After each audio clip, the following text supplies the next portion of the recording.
Saludamos entonces al profesor Ernesto Flores.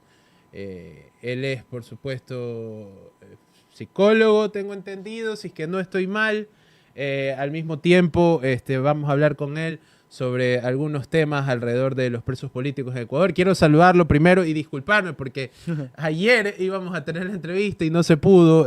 Mil disculpas por eso. Ernesto, buenos días, gracias.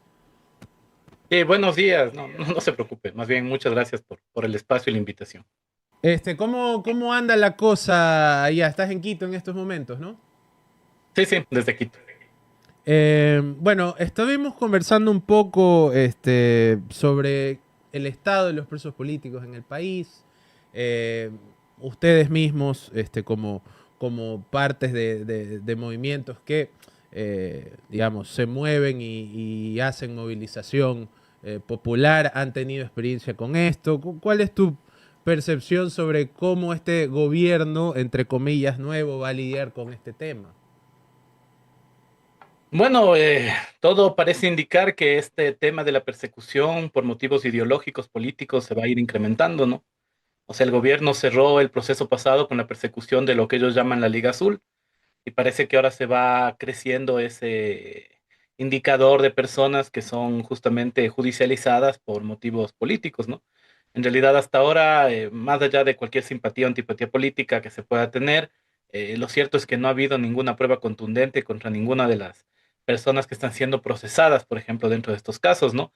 Y eso lleva a pensar que en realidad va a continuar esta tradición de utilizar a Fiscalía y a las Cortes de Justicia como una herramienta justamente de persecución que sigue más o menos el patrón primero de eliminar opositores políticos, como sucedió, por ejemplo, en el Tribunal Electoral, incluso con alguien de derecha como Topic, y que va hasta criminalizar procesos de lucha social, justamente para tratar de impedir que se den grandes procesos de levantamientos, como sucedió con nosotros, ¿no? Cuando nosotros fuimos criminalizados, tomados presos y judicializados, fue justamente en vísperas de lo que fue el paro de 2022, ¿no? Y que para nosotros el análisis que hacemos es que se quería dar un golpe sobre las fuerzas populares para que no se dé ese paro, que al final igual se dio, porque en realidad esas formas, cuando hay crisis, son imposibles de detener, ¿no? Pero que claro, al final terminan pagando los platos rotos justamente organizaciones sociales como nosotros y bueno, parece que eso que se viene dando en el país, pues ahora aparentemente va a continuar, ¿no? Al menos no se ha escuchado ninguna voz crítica ni ninguna propuesta de que se va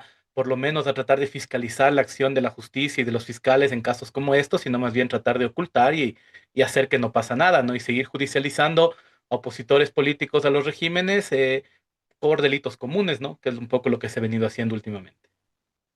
Tema del paro de 2022 y lo que les pasó a ustedes, ¿podrías como para que las personas que nos están viendo entiendan un poco a qué te refieres con ese caso específico?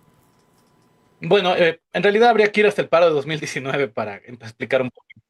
Sí, bueno, el paro de 2019, como saben, fue uno de los levantamientos más importantes de la historia del país, que se quiere ocultar y se quiere criminalizar como un acto delincuencial, que obviamente no lo fue, donde el movimiento guevarista y se hizo público justamente por la capacidad de responder ante las necesidades del pueblo, ¿no? Tanto en las calles como en los procesos de atención humanitaria. Nosotros estuvimos participando del paro, obviamente, en varias provincias del país y también estuvimos en las brigadas de atención humanitaria. Muchos somos psicólogos, médicos, qué sé yo.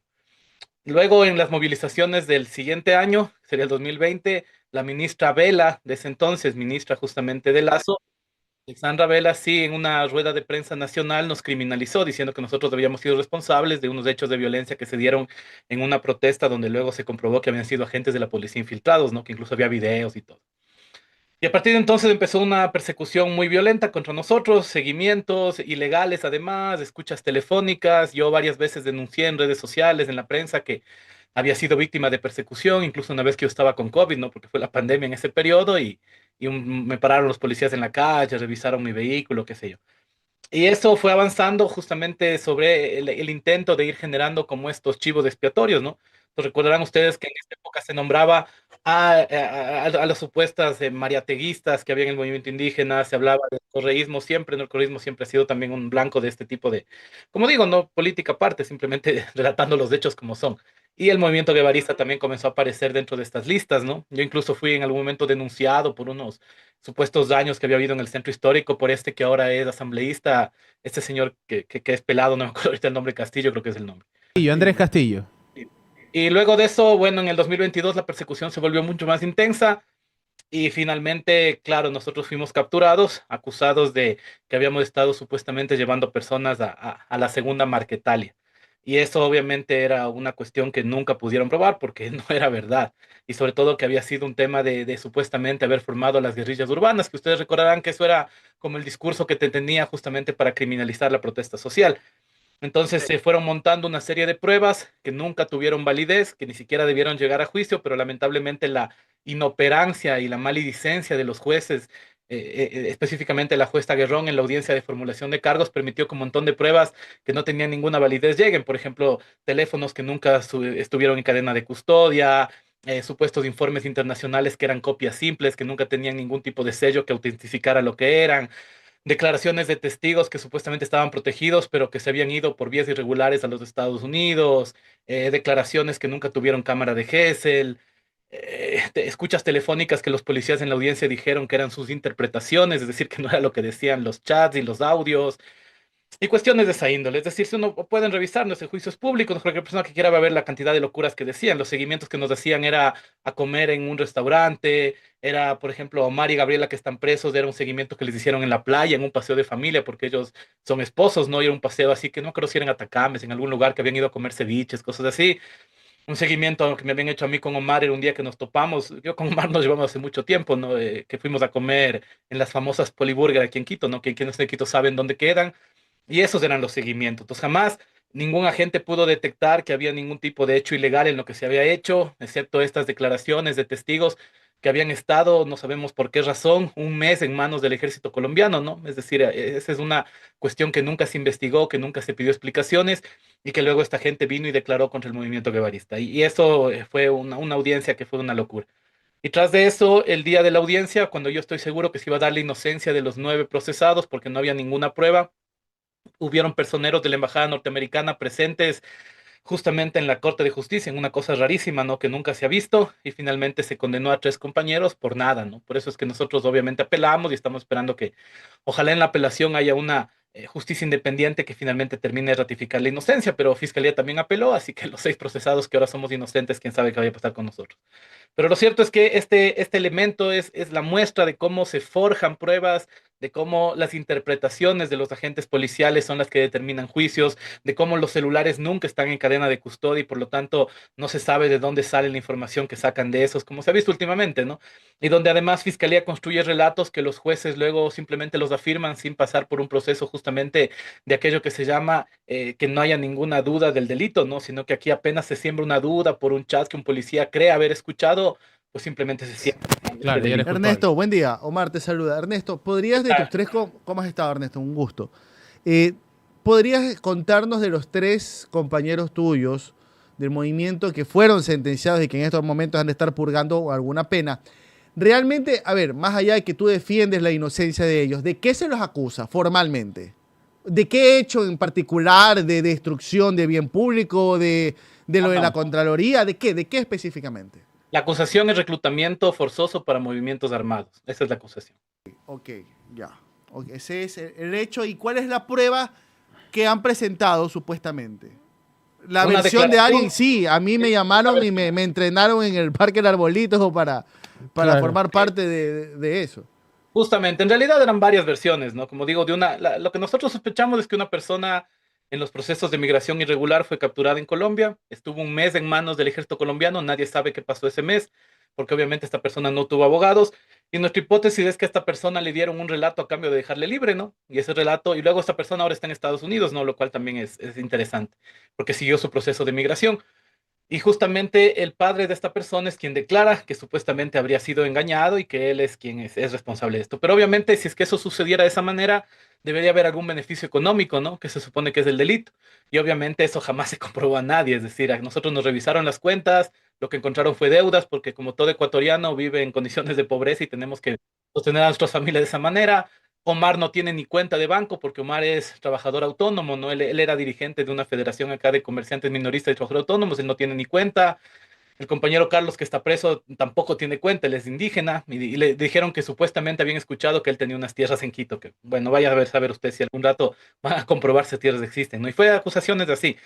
Es decir, yo creo totalmente que fue un montaje judicial hecho contra una organización que estaba cobrando visibilidad política para criminalizar a todos, ¿no? Yo estoy seguro que el objetivo que tenía Fiscalía era criminalizar a todos, al movimiento indígena, al correísmo, qué sé yo, la Unidad Popular, a todas las fuerzas de izquierda, pero obviamente como fue un montaje tan burdo, tan torpemente realizado, pues al final no pudieron hacerlo, pero lamentablemente terminó con la condena de 3 personas inocentes. La cadena siempre se rompe por el eslabón más débil, decía mi mamá. Sí, Dice mi justamente, y mamá. claro, aprovecharon justamente ese contexto de que en ese entonces Lazo estaba muy asentado en el poder, y bueno, luego se vino todo lo que se le vino a Lazo y lo que se le va a venir aparentemente, ¿no? Con esta captura de Ditanjita, creo que es el nombre de este albanés, pero en ese entonces Lazo estaba muy fuerte, ¿no? Entonces se impuso el poder político sobre personas que ese día estábamos yendo a trabajar, ¿no? Es decir, yo fui capturado aquí donde estoy, en este lugar, justo mientras me duchaba para ir al trabajo, ¿no? O sea, esa fue la característica de la flagrancia en que nos capturaron, ¿no? Todos en las casas, todos somos gente trabajadora, alistándonos para ir a nuestra rutina laboral diaria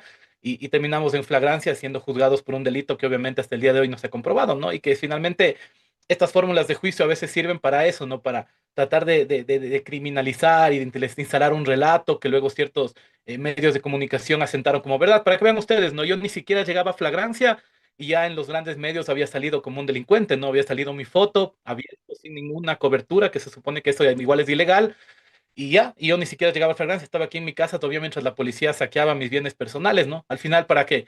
Para que miren, ¿no? Lo que se llevó a la policía de mi casa fue unos libros que yo había escrito, yo soy escritor, fue una ropa que yo tenía por ahí, un poncho, se llevaron la cédula de mi mamá, es decir, cosas de esa índole. Pero ¿por qué? Que tenía deseos de moda el policía que se te llevó el poncho. Yo asumo que lo que querían probar con eso es que yo era parte de las supuestas guerrillas urbanas que estuvieron en el paro 2019, ¿no? Que cualquiera que usa poncho de una, automáticamente, guerrillero. ¡Qué Era un horror! poncho que yo tenía porque yo trabajé, sí, mucho tiempo en las comunidades indígenas, ¿no? Y que claro, cuando por ejemplo fue la audiencia, una de las... Yo creo que estaba bonito el poncho y el hacía- man simplemente quiso Pero es que llenar. esa fue la acusación, es increíble. La acusación era que yo pasaba en las comunidades indígenas.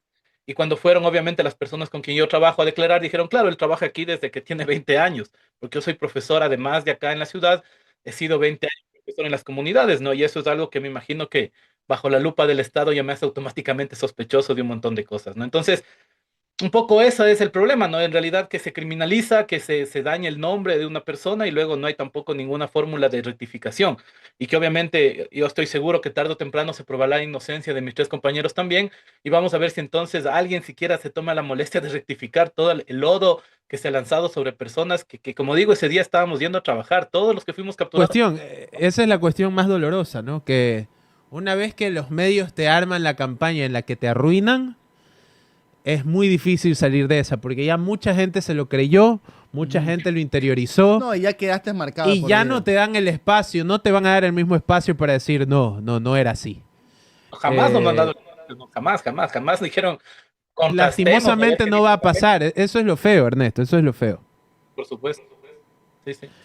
Eh, Y nada, y en bueno, eso nos encontramos ahorita, ¿no? Entonces, la idea nuestra siempre va a ser... Audiencias y todo eso, Ernesto, como para estar pendiente y audiencias para que serán también nos el- tengan sí, para informados. que nos mantengan informados y este espacio, por supuesto, va a estar abierto para escucharlos.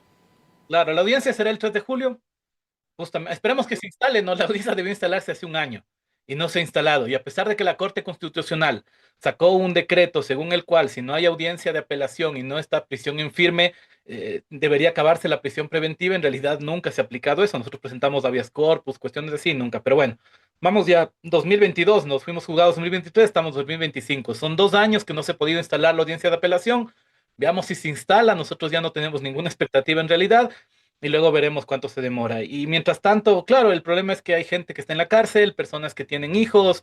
Gabriela Gallardo tiene una enfermedad catastrófica, que es un tumor cerebral, que no está siendo atendido en la prisión donde ella se encuentra, que les han dispersado, es decir, sin ninguna razón técnica, se encuentran en 3 prisiones diferentes nuestros compañeros, como Mar está en Cotopaxi. Carlos está acá en el Inca y Gabriel está en Ambato, sin ninguna razón técnica. Jamás nos dieron una explicación de por qué a Omar se le traslada a una cárcel de máxima seguridad si aún no tiene sentencia en firme. Sin embargo, está ahí en las condiciones que están las cárceles.